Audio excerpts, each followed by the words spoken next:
Good evening. Welcome to Small Home Comforts. It's Thursday night in the book corner. So I'm Beth and welcome. I'm glad to have you here. Tonight, I thought we could talk about some books for early autumn. Um, I know it's still August, but September is just around the corner. Labor Day is a few days away. And I thought maybe some books for early autumn to start to get us in the mood for what's to come. So we will start with that tonight. So if you are here, I would love to say hello. Let me know in the comments if you're here. I'll say hi to you. It's always fun to kind of enjoy, sit here together, have our tea, and talk about books. So I would love to say hi. Let me know if you're here. I just realized that my chat wasn't open, so I just switched that. So welcome, welcome.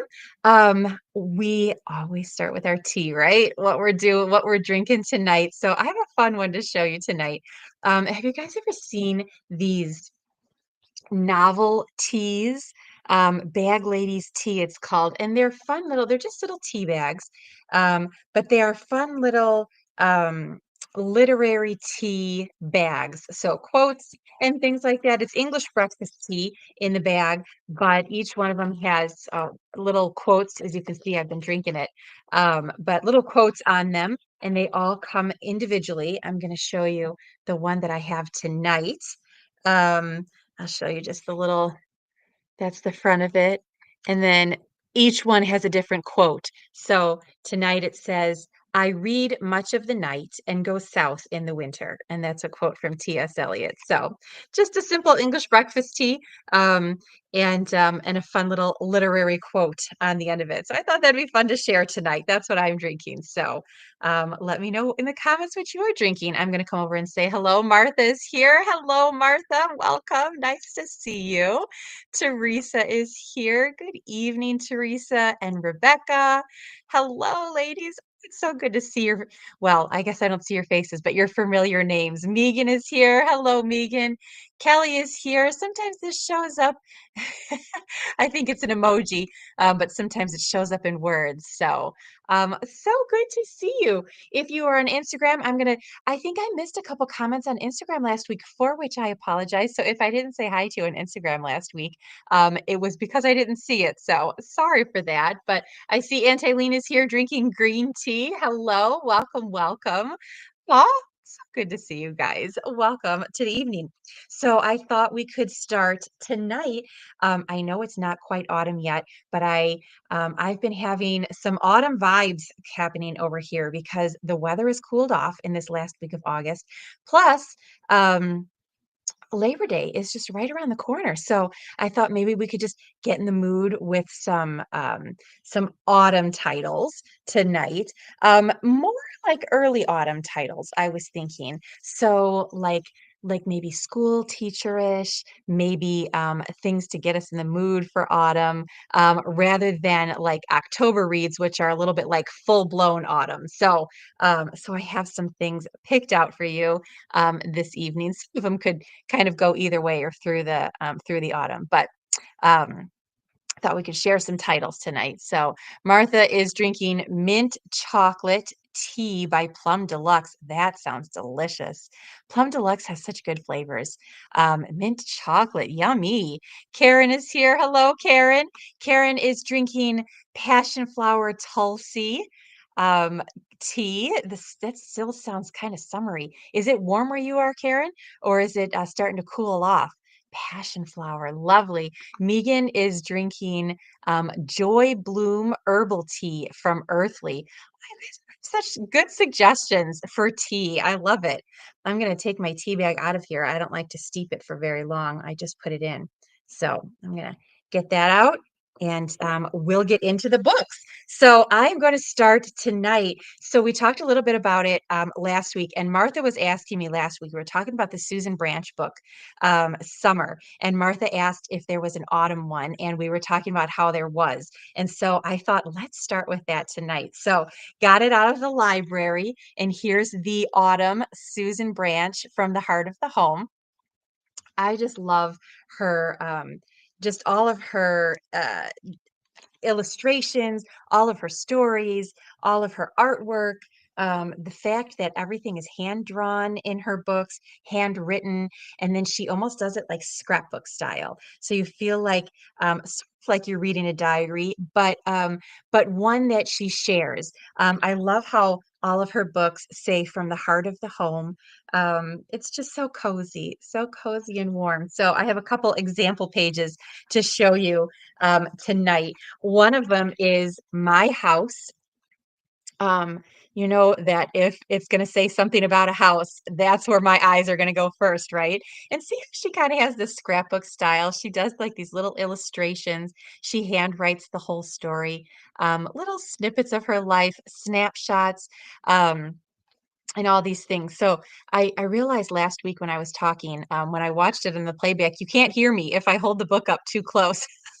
Somehow the microphone doesn't work so well. So I'm going to try to make it so that you can still see it without that happening tonight. So, but I love this kind of thing. How she, in the little snippet she said, I'll read a little bit of it to you so you can see how cozy it is.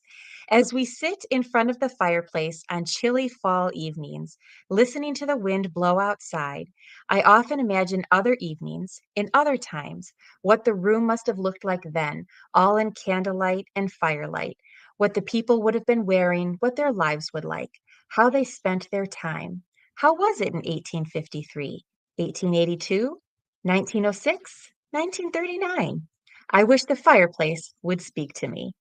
She has all these lovely, charming little stories, and you feel like really seasonally inspired when you do that. And here's another one that I wanted to show you from this one. And this is afternoon tea. Of course, the home and the tea, right? Those are the ones I'm going to share with you. And she kind of gives a little accoutrement for tea, um, for lemon curd, clotted cream, cinnamon toast, and marmalade, everything you need to have a lovely afternoon tea. And then a recipe for cream scones over on the other side. So isn't it just delightful? So this is just one that you could just kind of peruse or dip in and out of throughout the autumn, just to kind of get in the mood. So I wanted to share that one first because we were talking about it last week. So Karen says that her tea is medicinal. Lovely. Passion flower sounds lovely. Lori is here. Lori is drinking her iced coffee. Welcome, Lori. It's nice to see you. I'm glad you guys are here. Um, Okay, so we started with a little inspirational. Now I wanted to get into some kind of schoolish ones. So it's kind of back to school time, right? Early autumn, and I thought, what? I was looking at my bookshelves and going, what's inspiring me for early autumn right now? So a couple books stood out that I wanted to share with you. One is one I'm sure you're going to know, but I think that this one is fantastic to read in the autumn. So I don't know. Let me know what you think about this. I have heard it said that Anne of Green Gables is perfect to read in the springtime because of the, white way of delight and the blossoms as she arrives at Green Gables. But for me, I love the Anne books in autumn. I read an Anne book every September, so I will share which one in an upcoming live. I'm going to share with you my TBR for September. But so many of the Anne books revolve around, um, or not revolve around, I'm sorry, let me rephrase that. So many of the Anne books start with a school year. Anne of the Island starts with her going off to college. Anne of Avonlea starts with her being a teacher. Anne of Windy Poplars starts in the late summer when she's moving towards, she's going to her new job outside of Avonlea. And and I just think they're wonderful to read in the fall. Not that, I mean, Anne of Green Gables or any of the subsequent books are good to read any time of the year, but I particularly like them in the fall. So let me know. What do you guys think? Do you like to reread Anne books in the fall, in the spring, in the summer? I mean, any time of year is good, right? But for some reason, I think fall, I think Anne, I think the start of summer, and this one here revolves around her life in college. And so I think it's a good one to read in the fall as she acclimates to college and then pursues her degree in her school years. There is, and I didn't mark it I should have marked it so that we could go to it, but I love the quote in this one where she puts down tiny little roots in the Kingsport soil when she's feeling homesick for Green Gables. That's one of my favorite quotes from this one. And of course, there's romance in this one. There's friendships in this one. There's funny stories. This is a delightful read for the autumn time. So that was my first pick for a schoolish title. The next pick for a schoolish title is Goodbye, Mr. Chips. This is about a teacher. So he's a professor at a boys' school in England, and it's called Brookfield. I had to look at the back to remind me of the name of the school. Brookfield School in England, and it's a very slim book. Very short. You can read it pretty quickly. My first association with this title was actually the movie, which came out in 1939, starring Robert Donat and Greer Garson. And it's just such a lovely movie. Robert Donat actually won the Academy Award that year for his portrayal of Mr. Chips. And that was kind of my introduction to this story. But a few years back, Miranda Mills on her YouTube channel had this one for her cozy reader, or not cozy reader, I'm sorry, for her comfort book club, the September pick. And that is when I actually read the book. And it's just as charming as the movie. I think that it was a really good adaptation of the movie. And I mean, of the book. The movie was a good adaptation of the book. And this is just a delightful, kind of poignant story of how Mr. Chips kind of reminisces over his life, reminisces the times at Brookfield School, and then some of the boys. Boys' stories and things like that as they go through. So charming little school story, very slim, easy read, perfect for September. Um, I love this one. I love this one. So moving back to Anne, Lori says she needs more Anne in her in her life. Anne is just wonderful. Like I said, I reread one every September, and I always choose, what title am I going to read this year? What am I going to be doing this year? So I've already made my selection for this September, which I will be sharing with you guys probably next week when it's first week of September. So I'm looking forward to doing that. Megan says Anne is good for all seasons. I agree. She really is. You can read her anytime. For some reason, fall for me is when it's the best. Probably also because the scene always sticks with me in Anne of Avonlea in that October day where they go to Miss Lavender's house, Echo Lodge, and they get lost in the woods, and it's like this beautiful, gorgeous fall day. That's another reason that I love Anne in the autumn. Just the autumn scenes are just so good. So Karen is saying that she loved Goodbye, Mr. Chips. The movie was wonderful. Also, her introduction to the book. Yes, it just was so good.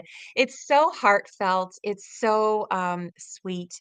And he played that character so well. He deserved. That was a hard year for the Academy Awards because Gone with the Wind like swept everything. But if you are a fan of old movies, 1939 was a fantastic year for movies.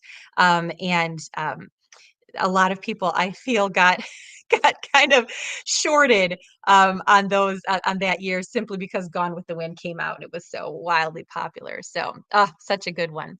Lori says that she's glad to hear that we love Goodbye, Mr. Chips. You just found it in a thrift store when you were on vacation up in Indianapolis. Perfect.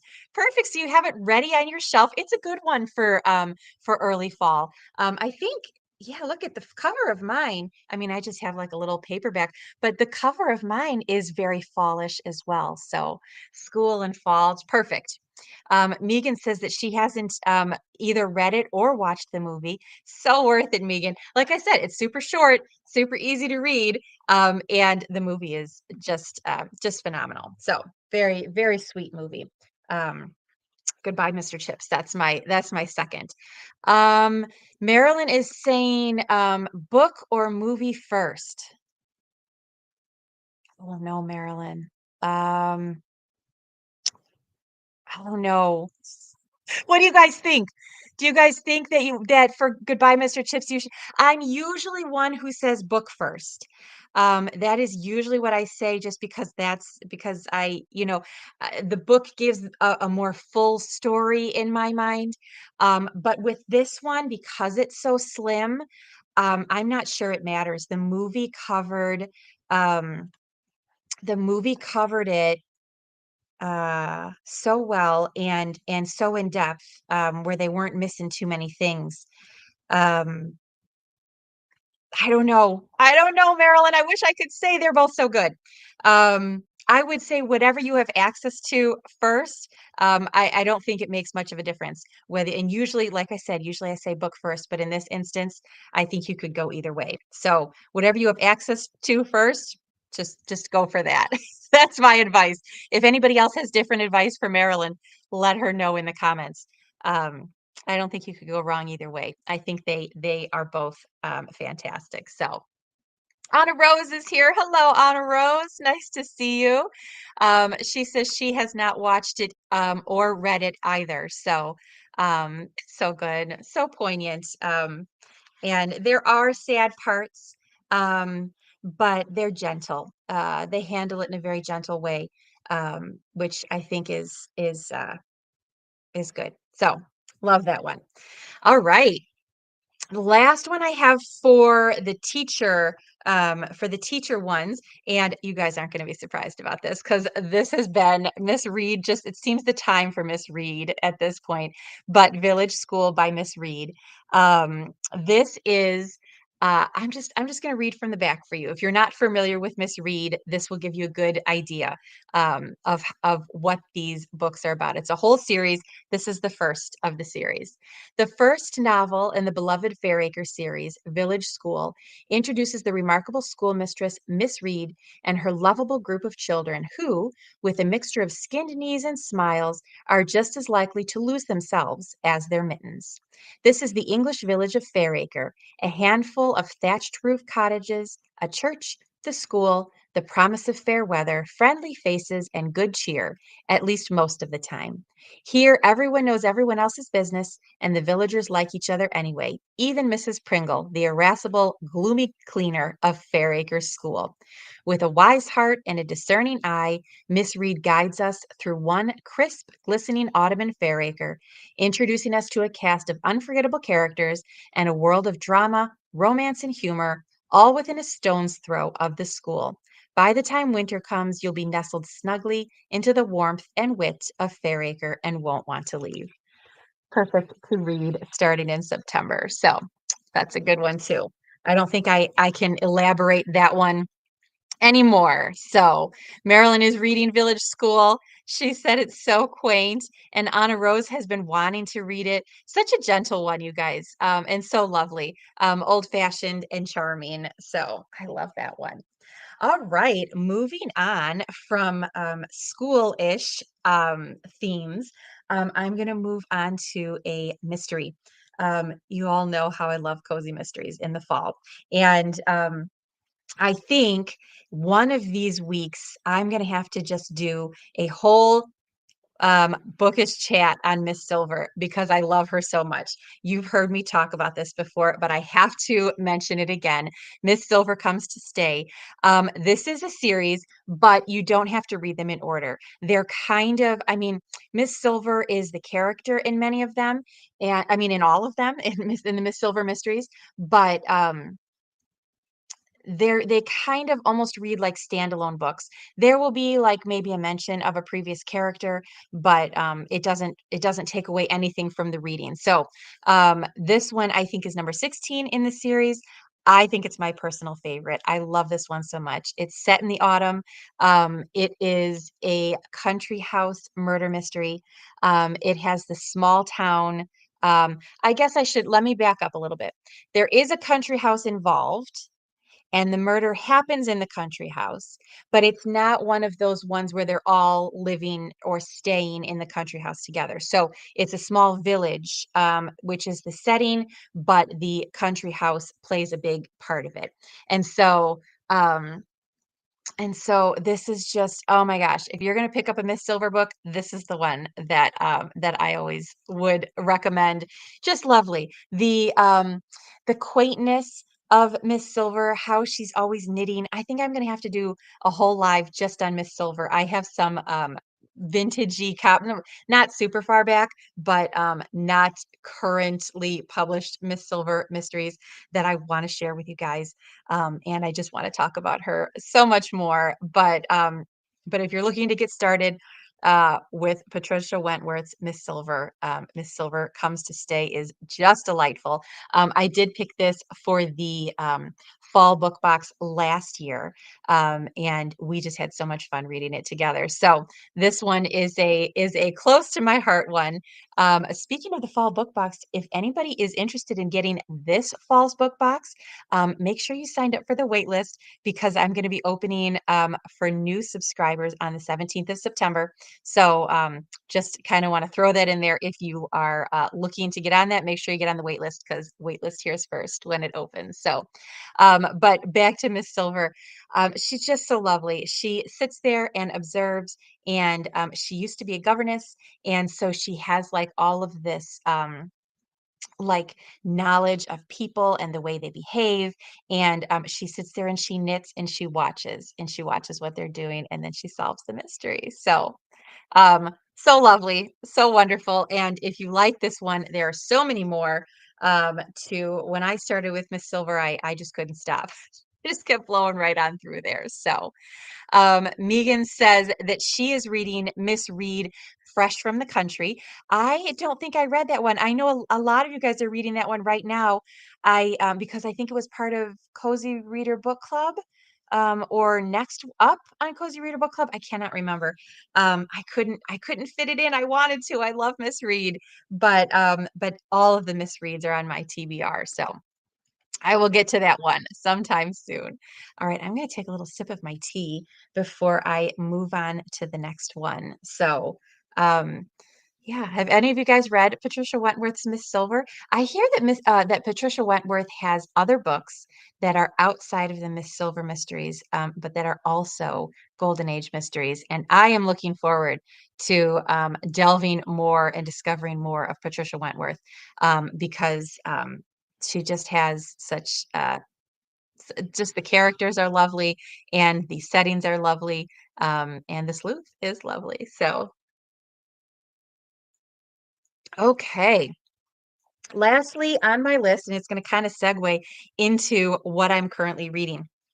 But I was looking at my shelves and I was like, okay, what's good for, this time of year? What is set at this time of year? Like the scenes are set at this time of year. And I thought, you know what was really good? Now you do have to read these in order. These ones are what you do have to read them in order. So unlike Miss Silver, where you can just pick up any old one, if you haven't read, this is not the first in the series. So if you haven't read before this, then don't start with this one. Work up to it. But this is Emma M. Lyon, and this one is volume 4, and it starts in September 1st, and it covers 2 months. So this is September and October. I just finished this series of these, which I'm going to talk about in a minute, but I have been loving these, and I know so many of you love these ones too. And I thought, you know what? I think it would be kind of fun to read them as like in the setting that or the season that they're written in.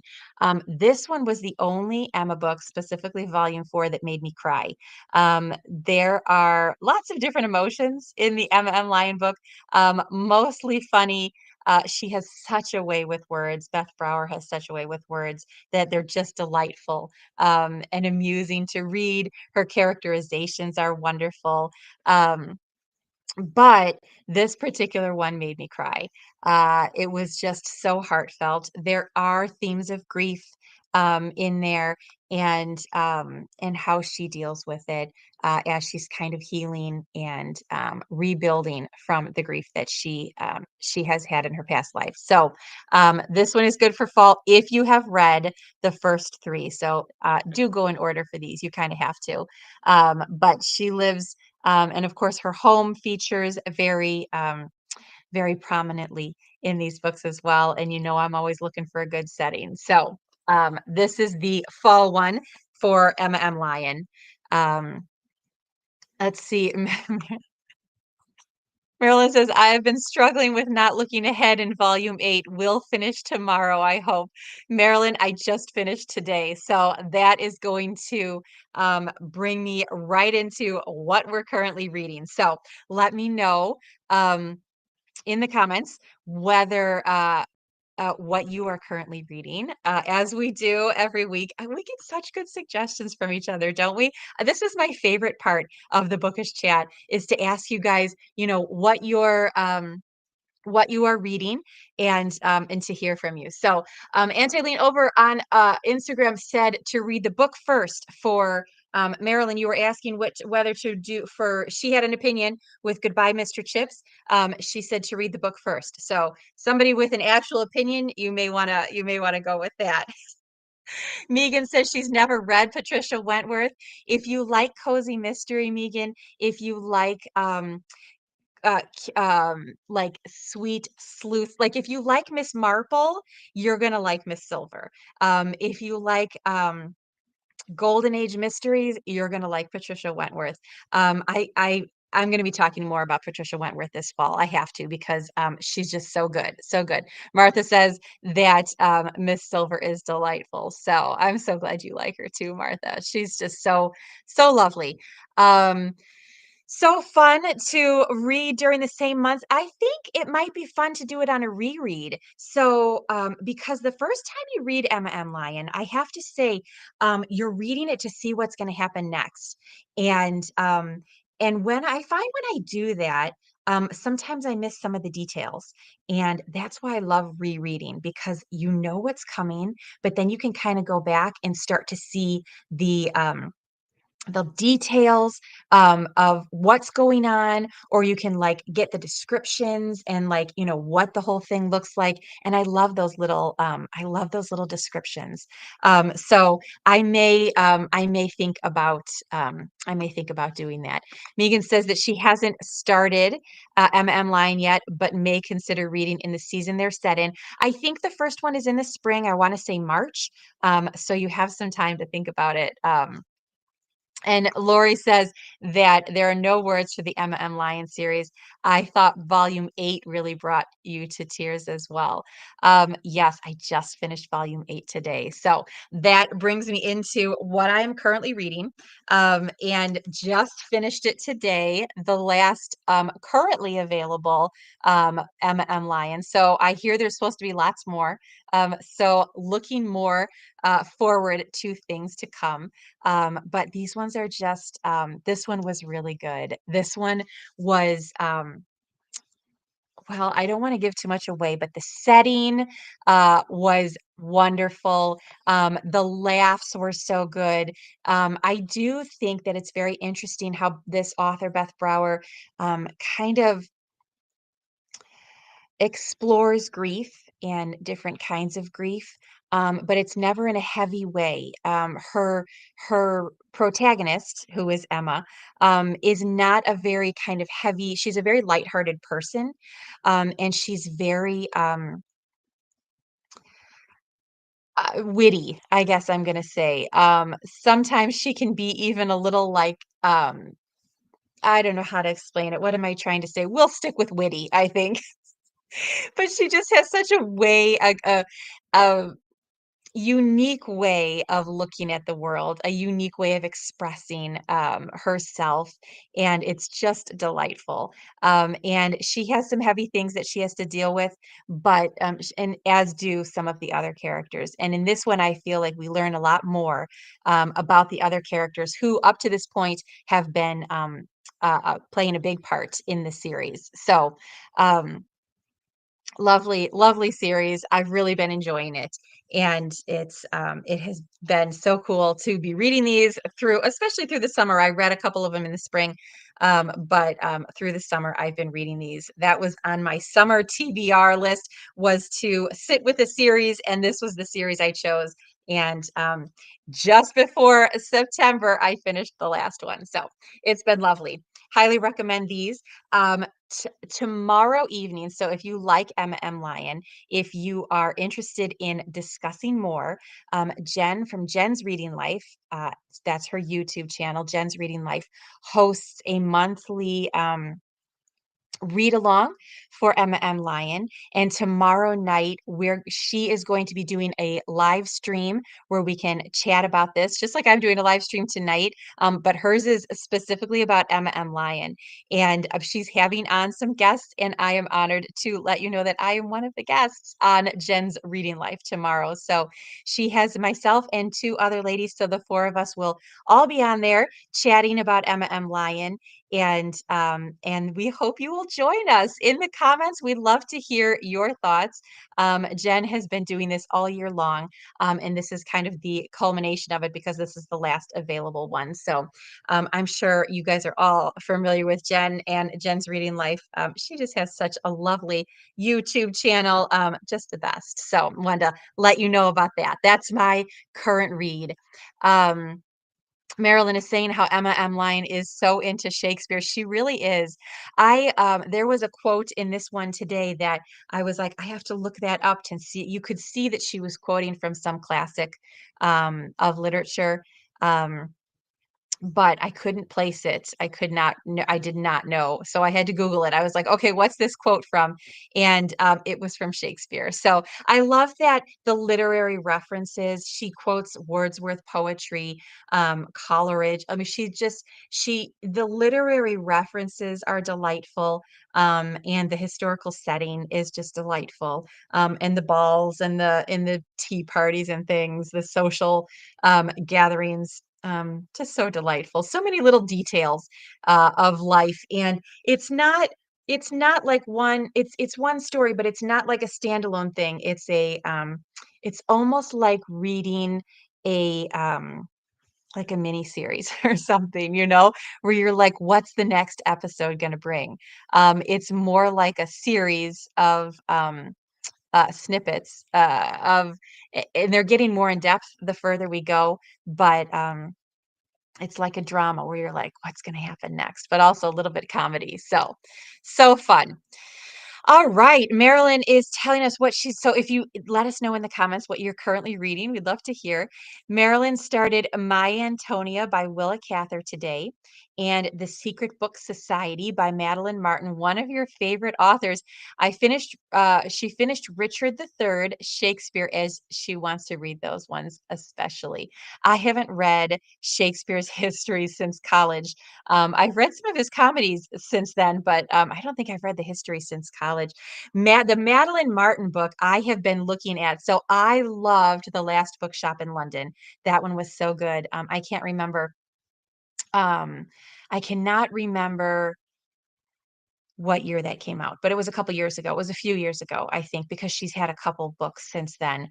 But Madeline Martin, I really enjoyed that one, and so I'm looking forward to this one. I just saw that she was on Meg's Reading Room podcast, so I'm looking forward to listening to that one, the interview there, and then reading the book. That sounds just delightful. Um, Susan is here. Hello, Susan. Susan is reading Far from the Madding Crowd. Oh my goodness, I have not read that one. I know the title though. That one I have heard before. I wonder how is it? Is it good? I haven't read that one. Sounds good. Kelly says, what time is Jen's live tomorrow? Jen's live is at 4 o'clock Pacific time because Jen is in California. Um, and so my time, which I'm in Central Time, it would be 6 p.m. Central Time, 4 p.m. Pacific, 5 p.m. Mountain, 6 p.m. Central, and 7 p.m. Eastern. I hope I did that right. 4 p.m. Pacific. is what time hers is. Martha's sharing her current read. She's reading Miss Read for the first time as a retired teacher. Village School is so interesting to experience. Don't you love those personal connections that you find in books? That's what I love about reading. You can just find a book that you connect to, and you're like, I've had, maybe not the exact same experience, but close enough, right? Where if you're a teacher, you're familiar with how kids are. And I'm sure that Village School, even though it was back in the day, kids probably haven't changed much since then. So lovely. All right. Karen is reading Still the Shell Seekers and No Wind of Flame. Lovely. Those are perfect for this time of year. We just talked about those last week. Megan said, besides the Miss Read, which she already shared with us, she's reading Trixie Belden, number 6. I need to read those Trixie Beldens. They sound it's kind of like a Bobbsey Twins, Nancy Drew, Boxcar Children, Happy Hollisters type of books, all of which I love. So I think I may have read one Trixie Belden once, but I didn't grow up with it. So I'm looking forward to discovering Trixie Belden myself. Marilyn says that she read Far from the Madding Crowd and it's so good. Awesome. Awesome. I love it. Oh, you guys always have such good book recommendations. I love talking to you guys. This is awesome. All right. Well, I think that about wraps it up for us tonight. Thank you for joining. Oh, wait, one more. Sorry. Kelly said that she just finished a Gemma Roberts novel. I don't know Gemma Roberts. Was it good, Kelly? I don't know that. I don't even know that author. Oh, here, she's telling us the title here. It's called The Honeymoon. Well, that sounds good. Sounds romantic, right? Um, Lori is saying that she just finished All of a Kind Family children's book, and this is her first time reading it, and what a precious series. This one is lovely. I love All of a Kind Family. There's a whole series. Oh, well, you said precious series. I love that there's a library lady. I love that the sister dynamic. I love the family. I love the historical setting of New York City at the turn of the century. That's such a good one, Lori. I love that one too. Awesome. All right, book friends, we are done for the evening. Oh, sorry, that one came up again. I think I double clicked it. Time to have a little bit more tea and say good night. And thank you for joining me tonight. As always, it's such a pleasure having you. I'm glad you stopped by in this little book corner here at Small Home Comforts. We will look forward to seeing you next week, where we'll continue to talk about all the kinds of books we love. I am looking forward to leaning into cozy mystery this fall. So we're going to talk a little bit more about that in the weeks to come. So, all right, have a wonderful evening. I'll look forward to talking to you soon. Good night, all.